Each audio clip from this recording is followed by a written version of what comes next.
Lucidité et fermeté face à la Russie, c'est le message envoyé dimanche par le président français à la veille de son départ pour Washington. Est-ce que je pense que le président Poutine veut la paix? La réponse est non. La rencontre entre Donald Trump et Vladimir Poutine en Alaska rouvre la possibilité de négociations sur l'Ukraine.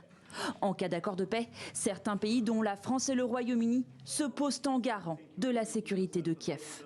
Plusieurs États sont prêts à le faire, de la formation à la logistique jusqu'à la présence dans des zones non chaudes, c'est-à-dire pas sur la ligne de front, pas dans des territoires contestés, mais d'avoir une présence de forces alliées aux côtés de l'Ukraine.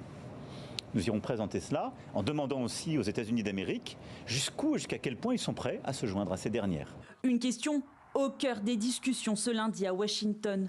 Le président américain a évoqué la possibilité d'un mécanisme de défense collectif, mais en dehors de l'Alliance Atlantique. Sur ce point, Donald Trump va dans le sens de Vladimir Poutine. Pas question pour l'Ukraine d'entrer dans l'OTAN.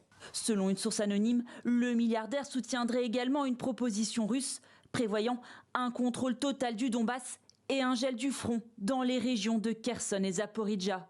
En Europe, mais aussi aux États-Unis, on craint que le locataire de la Maison-Blanche ne se montre trop flexible face à la Russie. J'espère que le président Trump comprendra avec le recul que le président Poutine essaie simplement de nous mener en bateau, de prolonger cette guerre. J'espère que lorsque le président Zelensky et les dirigeants européens seront à Washington, ils aborderont avec le président Trump la nécessité de cette pression économique supplémentaire, car c'est ce qui retiendra l'attention du président Poutine. En attendant, la Russie continue de pilonner l'Ukraine. À Kharkiv et Zaporijia, plusieurs personnes ont été tuées, dont des enfants.